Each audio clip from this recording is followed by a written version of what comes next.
할렐루야. 우리 온가족 예배에 참여하신 우리 사랑하는 성도들과 또 인터넷에서 함께 예배를 드리는 우리 사랑하는 성도들에게 하늘의 놀라운 은혜와 하나님의 축복들을 경험하는 특별한 시간 되시기를 주의 이름으로 축복합니다. 자, 옆 사람하고 한번 이렇게 인사할까요? 만나서 반갑습니다. 이번 주에 우리가 고난주간 특별 새벽기도회 5일간 갔습니다. 월요일부터 금요일까지 또 우리가 집중하며 하나님 앞에 예배하는 시간입니다. 또 우리 부활절 날은 그 촛불 예배로 주님 앞에 드려집니다. 5일 동안 정신 바짝 차리고 하나님 앞에 함께 예배하길 원합니다. 코로나 때문에 위축됐던 신앙생활, 게을르고 나태했던 신앙생활을 다시금 벗어버리고 만물이 지금 개나리부터 해가지고 만물이 약동하는 것처럼 여러분의 신앙이 약동하는 축복을 누리시기를 주의 이름으로 축복합니다.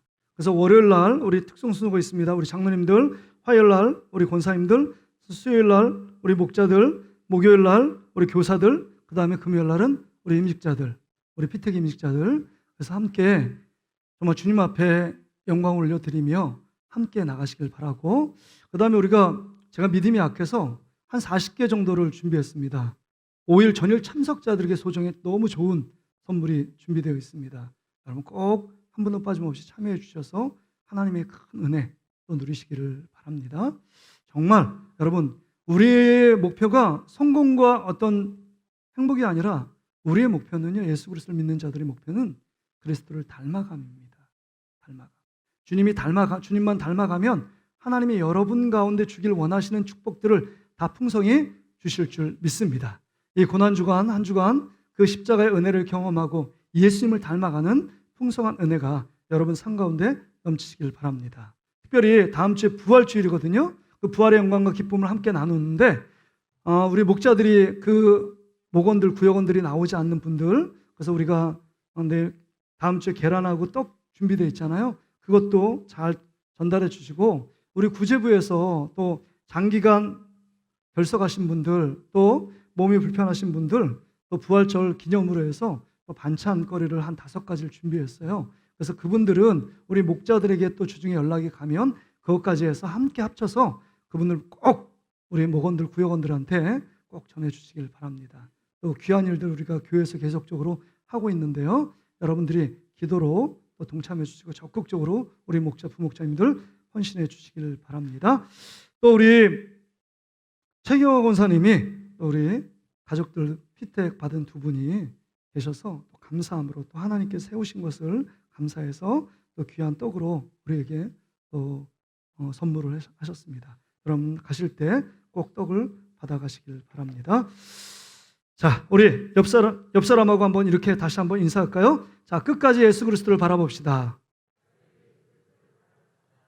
할렐루야. 한 가지 간구가 더 있네요. 이 온가족 예배 후에 2부 예배 후에 부활절 찬양 연습이 있다고 합니다. 부활절 예배에 연합예배 찬양 연습하기 원하시는 분들과 주영광 찬양대는 꼭 참석해서 이 2층 본당에서 연습이 있다고 하니까요. 우리 이하수 목사님이 또 부탁을 했습니다. 함께 모여서 찬양 연습을 해 주시길 바랍니다. 자, 우리 믿음의 고백 함께 고백하며 주 앞에 나아가길 원합니다. 하나님은 나를 사랑하신다. 하나님은 나를 향한 크고 놀라운 계획을 갖고 계신다. 하나님은 나와 동행하시며 풍성한 삶으로 인도하신다. 할렐루야. 그렇게 될 줄 믿습니다. 오늘 본문의 말씀 의지해서 오늘 제목이 뭐냐면 이 마음을 품으라 라는 제목입니다. 오늘은 종료주일로 지킵니다. 종료주일. 종료주일이 뭘까요? 이 종료주일은 예수님께서 구원 사역을 완성하기 위해서 일주일간 예루살렘을 향하여 가시는 첫 걸음, 첫 시작의 날이 종료주일입니다. 그래서 예수님께서 예루살렘의 왕으로 등극하실 때 나귀 새끼를 타고 왕으로 등극합니다. 그때가 6월절이었기 때문에 많은 무리들, 군중들이 도열하며 예수 그리스도가 왕으로 등극하는 것을 환호성을 지르며 찬송을 했습니다. 다윗의 자손 예수여 라고 하나님 앞에 영광을 돌리며 찬양을 했습니다. 환호를 지고 박수를 치면서 환영하고 너무 기뻐했습니다. 그래서 어떤 사람은 그 기쁨을 감추지 못하고 자기의 옷을 나귀 새끼 지금 올라가는 입성 자리에 깔았습니다. 또 어떤 사람은요, 종려나무, 여기서 종려나무 가지를 꺾어서 그 앞에다 딱 놓았습니다. 예수님이 입성하는 그 날을 기념하여 종려주일로 지키고 있는 겁니다.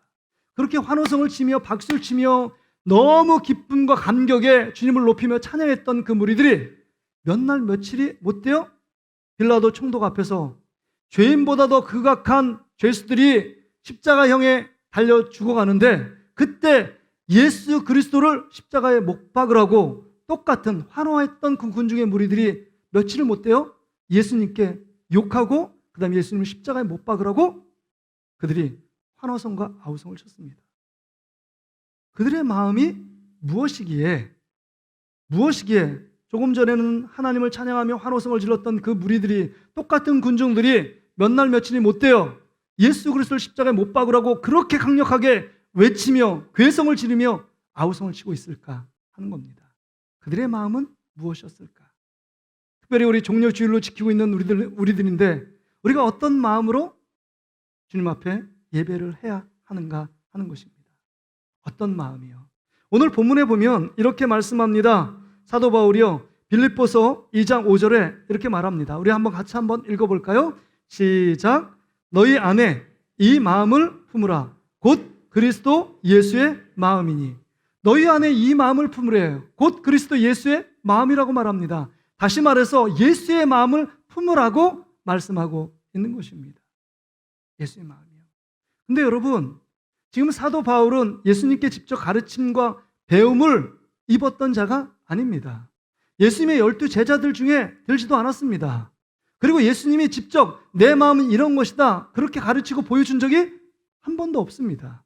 그런데 제자들조차도 베드로도 아니고 야고보도 아니고 요한도 아닌 사도 바울이 이 마음을 품으라. 너희 안에 이 마음을 품으라. 곧 그리스도 예수의 마음이니, 예수의 마음을 아주 담대하게 단호하게 외치고 있는 것입니다. 어떻게 이렇게 외칠 수 있을까 하는 겁니다. 예수의 마음을 들여다 본 것입니까, 사도 바울이? 그런 것도 아닌 것 같은데 어떻게 이렇게 예수의 마음을 품으라고 담대하게 말할 수 있을까요? 여러분, 마음은요, 실체가 보이지 않습니다. 여러분 마음 보신 적 있어요? 여러분 마음 상태가 지금 어떠십니까? 하나님을 예배하는 여러분의 마음의 상태가 어떠세요? 하나님과 여러분 마음이 알죠? 근데 마음은 보이지가 않아요. 보이지가 않습니다. 어느 때는 자기의 마음도 자기가 헤아리지 못할 때가 있어요. 그리고 어떤 것을 결정하고 선택하고 결정할 때, 내가 왜 그랬을까? 그때 그 마음 왜 품었을까? 이런 생각을 하며 후회할 때가 있습니다. 내 마음도 내가 어쩔 줄 모를 때가 있다는 겁니다. 그런데 하물며 지금 자기 마음도 아닌데 사도 바울은 예수의 마음을 품으라고 강력하게 얘기하며 말씀을 전하고 있습니다. 어떻게 이렇게 담대할 수 있을까요? 우리가 드는 질문이 있어요. 어떻게 예수님의 마음을 품을 수 있을까? 그러면 예수님의 마음을 품으려면 예수의 마음이 무엇인지를 먼저 알아야 합니다. 여러분, 예수의 마음을 먼저 알아야지 내가 어떻게 그것을 품든지 그 지식을 정확히 알고 할 거 아닙니까?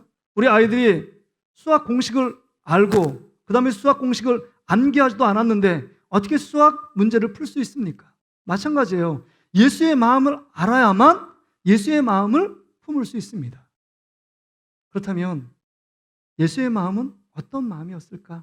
이 사도 바울이 강력하게 증거하는 이 마음을 품으라, 예수의 마음을 품으라 그랬는데 이 예수님의 마음은 어떤 마음인가 하는 것입니다. 결론부터 얘기하자면, 여러분, 오늘 제가 이 원어 성경을 보면서 이 마음을 품으라, 예수의 마음이니 이렇게 했는데, 마음이라는 단어가 뭘까를 찾아보기 위해서 헬라어 원어를 보았습니다. 그런데 충격적이게도 헬라어 원어에는 마음이라는 단어가 등장하지 않습니다. 마음이 없어요. 그럼 이 헬라어 원어를 번역한 건 잘못 번역했을까요? 아닙니다. 우리에게 정확한 의미를 전달하기 위하여 번역자들이 이 마음이라고 해석해 놓은 것입니다. 그럼 마음이 없는데 왜 마음이라는 이야기를 썼을까 하는 것인데요. 이 헬라어 원어를 직역하면 예수님의 그것이라는 거예요. 예수님의 마음이면 예수님의 그것. 그것은 예수님의 생애, 예수님의 행동, 예수님이 보여주신 모습과 생애를 통해서 예수의 마음을 우리가 품을 수 있다는 겁니다. 어떤 사람이요, 응? 어떤 예쁜 여자친구를 너무 사랑해요. 그래서 행동으로 막 사랑해서 선물도 주고, 그 다음에 친절도 베풀고, 호의도 베풀어요. 왜 그럴까요? 그를 좋아하는 마음이 있기 때문입니다. 그래서 어떤 사람이 이런 행동을 하고 있을 땐 그 행동을 통해서 그 마음이 보여지는 겁니다. 그런 것처럼 지금 예수님의 그것이라고 말하는 그 예수님의 마음은 예수님이 지금 보여주신 이 땅에 오셔서 보여주신 행위, 행동, 그 다음에 예수님께서 행하신 모든 사역들, 예수님께서 행하신 모든 생애의 행동과 모습을 통해서 예수님의 마음을 우리가 알 수 있다는 겁니다. 그렇다면 예수님의 마음은 어떤 마음일까요? 결론적으로 말씀드리면 우리 죄에서 구원하기 위하여 자기 자신을 포기한 그 예수님의 사랑이 이 예수님의 마음이에요. 포기했습니다. 우리를 구원하기 위해서 자신의 몸을 포기하고 자신의 생명을 포기하고 자신의 모든 삶을 십자가에 내어주신 그 예수님의 포기하심, 또 내려놓으심, 비우심이 그 예수님의 마음입니다. 그래서 오늘 본문은 여러분 6절 말씀을 보세요. 어떤 걸 포기했을까요? 6절에 보세요. 그는 근본 하나님의 본체시나 하나님과 동등됨을 취할 것으로 여기지 아니하셨다. 여러분, 하나님의 위치, 성자 하나님입니다. 예수님도 하나님이세요. 근데 하나님의 자리를 포기했습니다. 이것은 가장 존귀하고 가장 좋은 것을 우리를 위하여, 우리를 구원하기 위하여 포기하셨다는 말씀입니다. 다른 것 없어요. 예수님이 잘난 척하고 예수님이 자랑하며 나 너희 위해서 왔어 인정해줘, 이게 아니라 지금 죄인된 우리들을 구원하기 위하여 하나님의 자리를 포기하고 내어놓으시고 이 땅 가운데 오셨다는 겁니다. 어떤 사람이 비유로 하면 왕이 됐는데 그 왕의 자리를 버리고 거지처럼 살기를 원하십니까? 원하는 사람은 한 명도 없어요. 지금 대통령 당선이 됐는데 대통령 자리에 내려와서 국민의 일꾼과 성이 된다고 모든 허다한 일을 감당하는 정말 그 밑바닥 인생으로 살아갈 수 있을까요? 쉽지 않습니다. 쉽지 않아요. 그런데 하나님의 자리에 가장 고귀한 그 자리를 포기하고 내려놓으셨습니다. 누굴 위해서? 우리를 위해서. 우리 죄를 구원하기 위해서, 구속하기 위하여 이 땅에 오신 분입니다. 뿐만 아니라 여러분 7절 말씀을 보세요. 오히려 자기를 비워 종의 형체를 가지사 사람들과 같이 되셨다. 하나님이 인간이 되었다래요. 근데 이게 종의 형체라고 말합니다. 종은요, 자기 의지가 없어요. 자기 생각이 없습니다. 주인이 시키면 시키는 대로 하는 자들이 종의 신분이에요. 자기 주장 고집이 없어요. 인간 이하의 취급을 받는 그 위치가 종입니다. 종의 형체를 갖고 이 땅에 오셨다는 거예요. 가장 비참한, 가장 낮은 자리에 왜 오셨을까요? 우리를 구원하기 위하여 자기 자신을 내어주신 겁니다. 종으로서. 하나님의 뜻에 순종하고 그 주님의 뜻을 이루기 위하여, 주님의 소원을 이루기 위하여 이 땅 위에 모든 것을 포기하고 내려놓으셨어요. 여러분, 제가 지금 중요하게 핵심 단어로 쓰고 있는 게 있죠. 마음. 그 다음 뭐예요? 포기예요. 예수님이 지금 포기하고 있습니다. 예수님 마음은 우리를 위하여 포기하고 내려놓고 깨트리고 비우고 있습니다.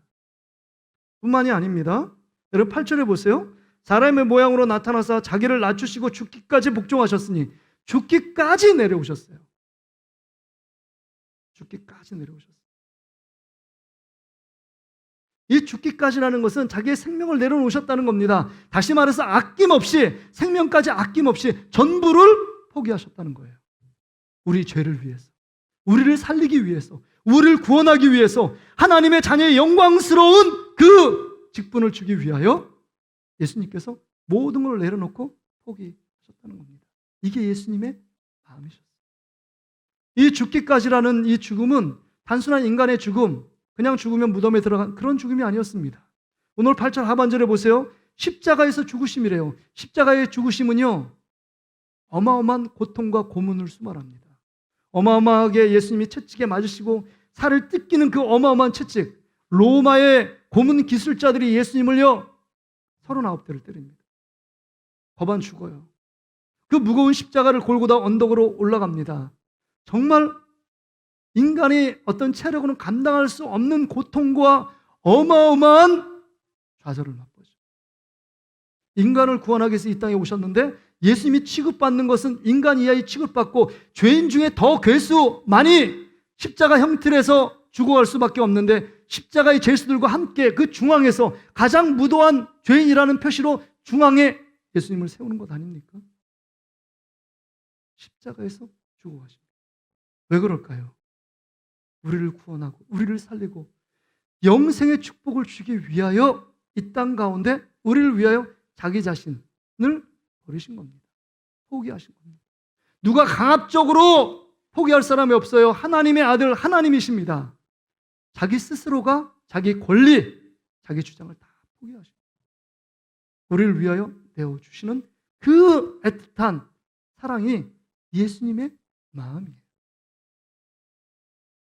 그렇다면 여러분, 이 말씀을 들으면서 우리를 구원하기 위해 자기의 생명까지 아낌없이 살을 찢고 피를 흘리시는 그 고통도 마다하지 않고 하나님 자신이 예수님 인간의 육신을 입고 종의 형체로 모양 와서 정말 인간 취급 이하를 받으며 학대와 고통과 멸시와 조롱과 배신의 그 고통과 모든 인간의 죄악의 오물을 뒤집어 쓰시고 십자가에서 죽으시고 우리를 살리기 위하여 그 모든 권리, 하나님의 자리를 포기하고 비천한 인간의 몸으로 이 땅에 오셔서 그 모든 수모를 감당하신 이유는 우리를 살리시고 우리를 구원하기 위해서, 죄의 문제를 해결해 주기 위해서 이 땅에 오셨습니다.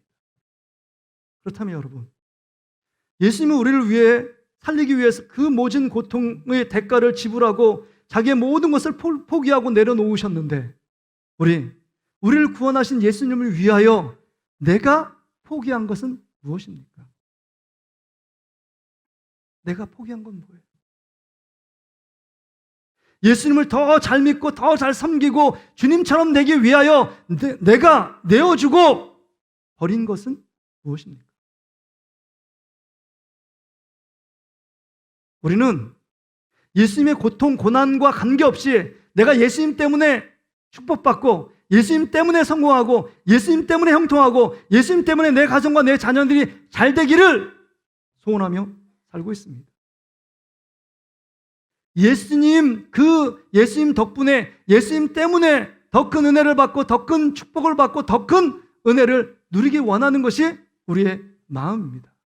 때로 우리에게 예수님 닮는 것 때문에 아니면 예수님을 위하여 어떤 일에 희생을 당하고 어떤 일에 핍박을 당하고 어떤 일에 고통을 당하고 어떤 일에 물질의 손해를 보고 어떤 일에 자존심 상하고 어떤 일에 오해를 받고 있다면 우리는 그것을 감수하지 않습니다. 우리는요, 그런 일을 당하면, 잠시라도 그런 일을 당하면 그것 때문에 예수님을 위해서 포기하고 감수하고 인내하고 참고 견디고 포용하고 껴안는 것이 아니라 심지어 우리는 그런 것들을 우리에게 허락하신 예수님을 포기합니다. 이게 지금 우리의 모습 아닐까요?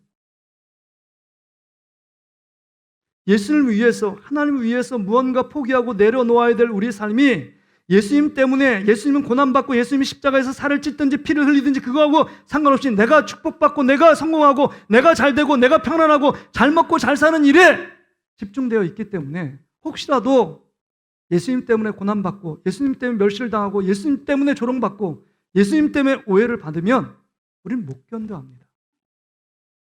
그런 상황을 찾아오면 예수님을 포기해요. 신앙을 포기합니다. 믿음의 자리를 떠납니다. 이게 지금 우리의 모습이 아닌가, 우리 자신을 돌아봐야 돼요.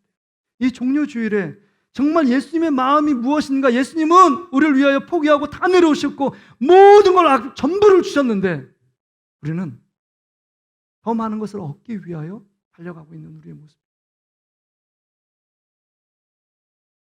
그렇다면 여러분, 우리는 예수님을 위해서 무엇을 포기하고 있는가 하는 것입니다. 근데 오늘 본문에 보니까 포기하니까 정말 설교가 무겁고 나 다 희생하고 다 바치고 다 희생해야 될 것 같지만 그렇지 않습니다. 여기 보면 이렇게 6절, 7절, 8절에 이렇게 포기하고 버리셨던 예수님께서 하나님이 어떻게 그 예수 그리스도를 축복하고 회복하시고 채워주셨냐면 9절 말씀 보세요. 이러므로 하나님이 그를 지극히 높여 모든 이름 위에 뛰어난 이름을 주사. 예수 외에는 구원자가 없어요. 뛰어난 이름입니다. 다른 인간의 이름은 아무런 힘이 없습니다. 그러나 예수님의 이름에 권세가 있습니다. 그래서 예수님의 이름을 선포할 때마다 그 안에 악한 귀신이 떠나가고 그 안에 하나님의 놀라운 축복과 은혜가 능력이 임하는 것입니다.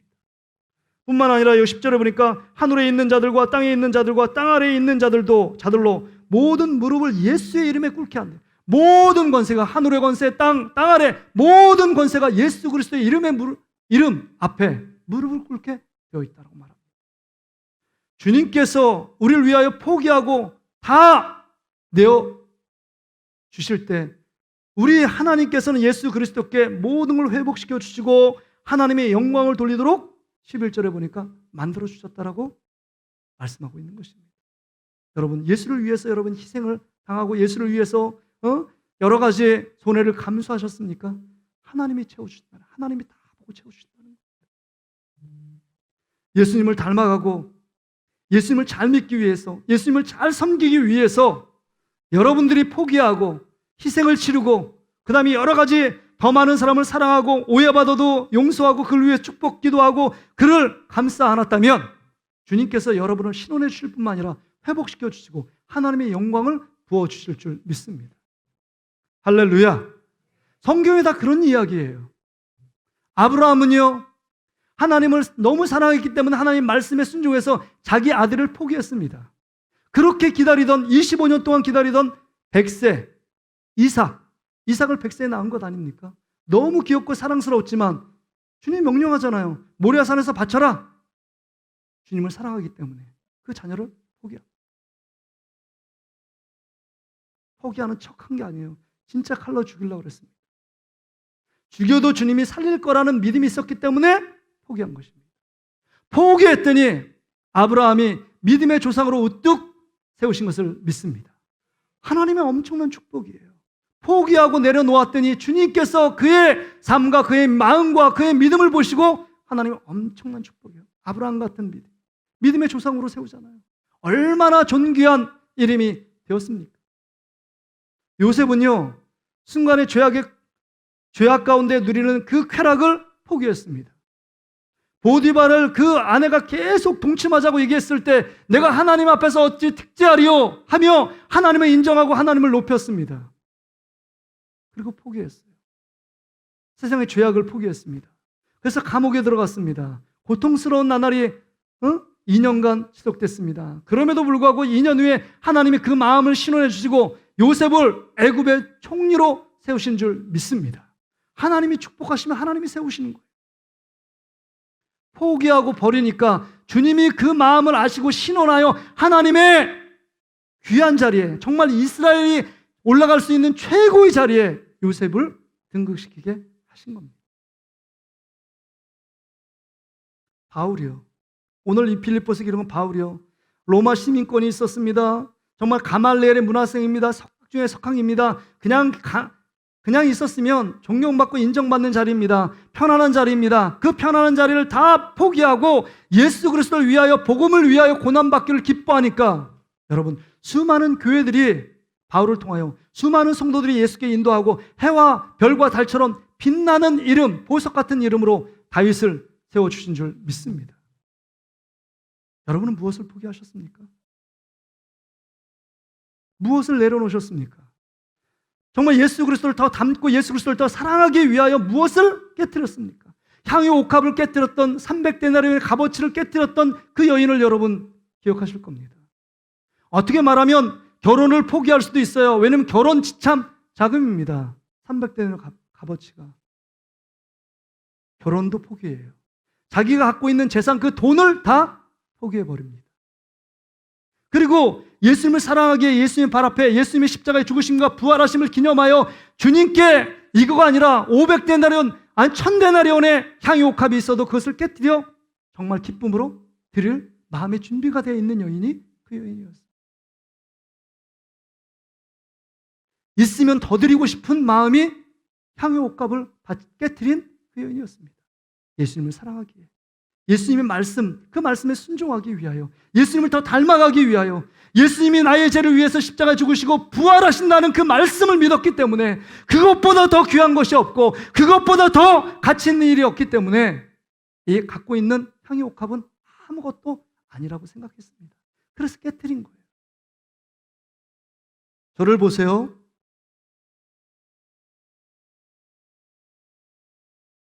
주님 말씀에 집중하셔야 합니다. 근데 여러분, 우리는 지금 무엇을 포기했느냐 하는 겁니다. 예수님 위해서 돈을 포기하셨습니까? 예수를 포기하고 돈을 붙잡지는 않았습니까? 왜 여러분들이 건강해야 합니까? 예수님의 영광을 위하여 여러분의 몸을 만들고 있습니까? 건강을 유지하고 있습니까? 여러분, 저희가 그냥 건강해서 오래 살아야 될 목적이 무엇입니까? 정욕을 위해서요? 자기 만족을 위해서요? 그거는 아니라고 성경은 얘기하잖아요.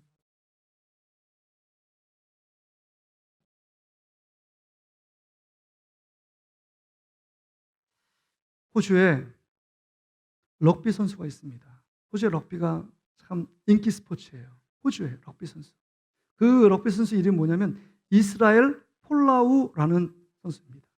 이스라엘 나라가 아니라 이스라엘 폴라우예요. 이름이 본명이. 풀네임이. 폴라우라는 럭비 선수. 4년 동안에 한 팀에서 400만 불에 계약을 했습니다. 럭비 선수. 럭비를 잘했던 것 같아요. 이 400만 불을 우리나라 돈으로 한 사람이 50억입니다. 4년 동안 계약을 했어요. 그런데 예수를 전하는 것 때문에 이 400만 불이 다 날아갔습니다. 그것을 알면서도 이 이스라엘 폴라우가 뭐랬냐면 자기 SNS에 포스팅에다가 동성연애는 하나님이 가장 싫어하는 죄악입니다. 회개하지 않으면 천국에 갈 수 없습니다. 이렇게 고린도전서 6장 9절 10절 말씀을 포스팅한 거예요. 그러니까 쉽게 말하면 제목의 기사를 실어서 여러분 네이버 카페라든지 자기가 운영하는 페이스북 같은 데 딱 올린 겁니다. 올리니까 그거를 빗발치게 항의하는 사람이 없어요. 종교의 자유가 있고 성적인 취향의 자유가 있다. 이성도 사랑할 수 있고 동성도 사랑할 수 있는데 네가 뭔데 동성을 사랑하는 동성연애를 반대해?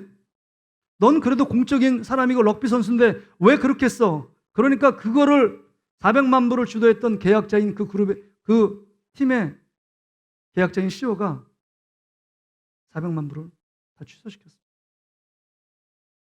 근데 그게 고백해요. 이런 여러 가지 희생이 찾아올 것을 나는 알았다.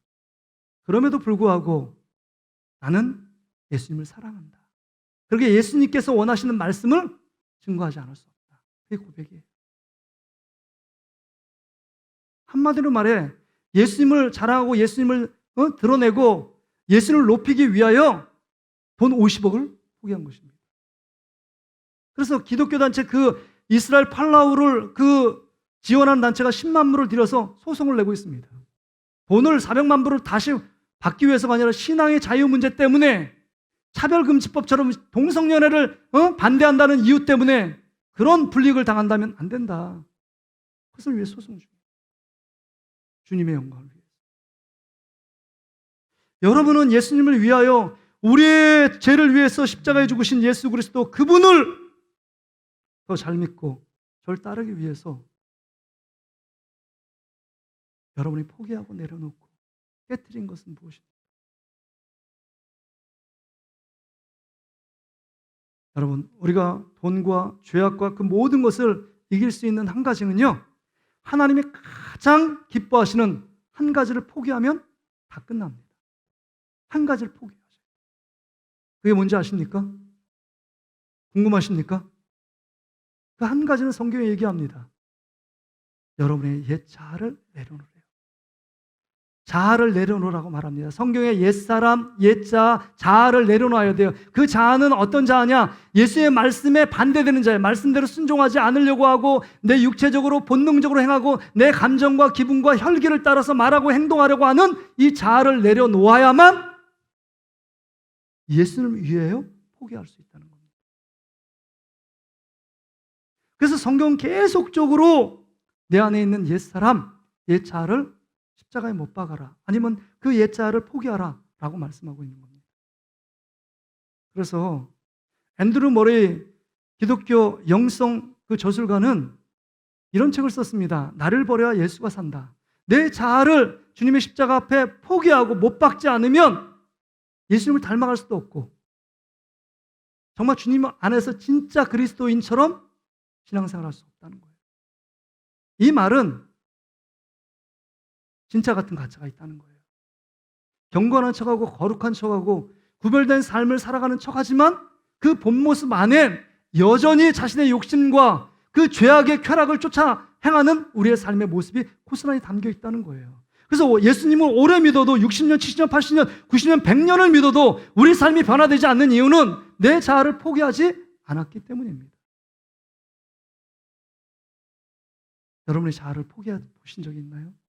주님을 높이기 위해서, 교회에 더 유익되기 위해서 내 자아를 온전히 포기하고 내 마음대로 내 생각대로 내가 하고 싶은 말을 절제하며 주님께서 원하시는 말씀에 순종하고 주님의 은혜를 받아서 내 안에 예수로 충만해 예수님이 원하시는 말씀을 증거한 그렇게 하기 위하여 내 자아를 얼마나 포기해 보았느냐 하는 것입니다.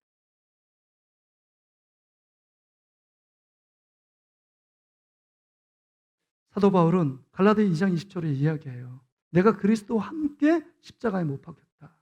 그리스도와 함께 십자가에 못 박았다는 건 예수님이 나의 죄를 위해서 고난받고 죽을 때 나는 그냥 떵떵거리며 행복하고 잘 먹고 잘 사는 이 웰빙 시대에 나만 잘 돼 이게 아니라 예수님이 십자가에 죽을 때 우리도 죽었다는 건 육체로 죽을 수는 없잖아요. 우리가 예수 그리스도를 믿기 전에 가졌던 우리의 생각들, 육신의 정욕, 안목의 정욕, 이생의 자랑을 추구하려고 했던 그 자아들이 주님의 십자가 앞에 예수님과 함께 죽었다는 것을 말씀하고 있는 겁니다. 그러기에 이제는 내 안에 내가 사는 게 아니라 예수님이 내 안에 사신다. 이것을 믿고 그 다음에 그 예수 그리스도로 채우기 위하여 늘 성령 안에 함께 기도하며 나가야 되는 거예요. 그래서 로마서 6장 3절에 이렇게 말씀합니다. 6장 3절 말씀 한번 볼까요? 우리 같이 한번 읽어볼까요? 시작. 무릇 그리스도 예수와 합하여 세례를 받은 우리는 그의 죽으심과 합하여 세례를 받은 줄을 알지 못하느냐. 그러니까 예수님이 십자가에 죽으실 때 우리도 함께 죽었다. 우리가 세례 받을 때 예수님과 함께 죽고 예수님과 함께 산다. 이것이 상징의 세례라고 그랬어요. 우리는 간략하게 물세를 주지만 침례교는 침례탕에 들어가거나 아니면 개천에서 침례를 행하잖아요. 세례를요. 물에 탁 등겼다. 예수님과 함께 죽고 예수님과 함께 산다. 이게 이제 입체적으로 보여주는 거예요. 예수님과 함께 죽었다는 의미는 내 안에 있는 옛자, 거짓말시키고 음란하고 더럽게 살고 죄의 쾌락을 누리기 원하는 그 마음들을 주님이 십자가 앞에 죽은 것이다. 주님께. 이제는 내 안에 예수님이 산다. 이것을 믿고 내 자아가 옛자아가 죽었다는 것을 믿고 믿음 가운데 고백하며 나가는 사람, 그런 사람만이 여러분 삶의 변화가 있다는 거예요. 그래서 로마서 6장 6절에도 이렇게 말씀합니다. 우리 같이 한번 볼까요? 같이 읽습니다. 시작. 우리가 알거니와 우리의 옛사람이 예수님과 함께 십자가에 못 박힌 것은 죄의 몸이 죽어 다시는 우리가 죄에게 종노릇하지 아니하려 함이니. 그러니까 늘 예수의 말씀대로 순종하지 않고 살려고 하는 자기 육체적인 본능이요. 내 마음대로, 내 고집대로, 내 주장을 관철시키고 그렇게 살려고 하는 이 옛자가 주님의 십자가 앞에 함께 못 박혔다는 사실을 알고 믿고 그 다음부터 시작해라 그러는 거예요. 그런데 자꾸 십자가 앞에 관 속에 다 십자가에서 같이 죽었는데 자꾸 살아서 죽었는데도 불구하고 귀신처럼 나와서 뭔가 살아있는 것처럼 행동하고 있는 우리의 모습을 봅니다. 그것은 가짜예요. 사단이 우리를 늘 속입니다. 너 이렇게 예수 믿고 사는데 거짓말 시키지 않고 어떻게 이런 재미를 봐? 그 다음에 음란하고 그 다음에 쾌락의 세상의 쾌락 이런 거 빠지지 않고 어떻게 일상의 즐거움을 맛볼 수 있어? 이렇게 사단이 여러분에게 교묘하게 들어와서 유혹을 합니다. 그런데 그 모습은 다 예수님이 십자가에 죽었을 때 함께 죽은 모습임에도 불구하고 그것을 믿고 살아가는데 이제 다 우리 예수 그리스도 안에 새로운 피조물이라 이전 것은 다 지나갔대요. has gone. 지나갔어요. 다 없어지고 이제는 새로운 피조물로서 하나님의 자녀로 우리가 살고 있는 것입니다. 자녀의 권세는 사단도 어떻게 할 수가 없어요. 지옥으로 못 보냅니다. 자녀예요. 그래서 성령의 소리를 듣고 하나님 말씀대로 살고 말씀으로 채우고 그 예수 그리스도의 말씀을 늘 묵상하고 하나님의 은혜로 채울 때 이제 내 모습의 옛자로 살아가는 삶이 아니라 새로운 피조물로 하나님의 자녀로 당당하게 살아갈 수 있는 삶, 이게 주님의 부활의 권능과 능력을 믿고 나가는 삶이에요. 이렇게 자아가 주님 앞에 죽어지고 포기하고 내려놓으면 이제 부활절 말씀할 것처럼 이제는 여러분 예수님의 부활의 능력과 그 부활 신앙과 부활의 권세로 어둠과 안 되고 힘들고 버겁고 내 힘으로 안 되는 모든 일들이 이제는 내 힘이 아니라 예수님의 권세와 예수님의 힘과 예수님의 지혜와 예수님의 능력으로 그렇게 해 나갈 수 있도록 만들어 주신다는 겁니다. 그러게 여러분, 오늘 우리가 이 말씀을 통해서 생각할 게 있습니다. 나는 예수를 위하여, 하나님을 위하여 무엇을 포기했는가? 내 자아를 포기해야 돼요. 내 마음대로 생각하고 내 마음대로 말하고 내 마음대로 행동하고 싶고 내가 말하는 것 꼭 그 공동체에서 관철시키려고 말하는 그것, 옛 사람이에요. 옛 자아예요. 주님이 가장 싫어하는 것. 왜냐하면 그 자아를 갖고는 예수님을 따를 수도 없고 말씀에 순종하고 예수님을 섬길 수도 없습니다. 그러기에 여러분, 그것은 오직 성령의 충만함, 하나님께 기도하지 않고서는 옛 자아를 포기하고 십자가에 못 박을 수 없습니다. 그러기에 여러분, 5일 동안에 우리 정말 고난주간 특별 새벽기도에 함께 참여해서 하나님의 은혜를 누리고 그 부분을 같이 생각해 보자는 거예요. 그래서 성령의 충만함을 경험하고 성령이 내 안에 이제 나로 사는 것이 아니라 예수 그리스도로 살아가는 인생. 한번 따라합시다. 나는 죽고 예수로 사는 삶. 나의 힘이 아니라 예수의 힘으로 살아가는 인생. 이게 진짜 그리스도인의 모습이에요. 그래서 이 고난주간 이 부활은요, 정말 복음의 핵심입니다. 예수님의 십자가의 고난과 그 부활, 예수님의 죽으심과 다시 사심, 이게 우리의 삶의 전생에 고난주간만 일어나는 말씀이 아니라 우리의 매일의 삶 가운데 예수님과 함께 죽은 존재야. 그 다음에 예수님이 나를 살려주죠. 예수님이 주신 힘으로, 예수님의 능력으로, 예수님의 말씀으로, 예수님의 은혜로 삶을 살아가는 것, 이게 진짜 그리스도인의 모습입니다. 오늘 이 말씀을 기억하시고 진짜 그리스도인답게 살아가는 저와 여러분 되시기를 주의 이름으로 축복합니다.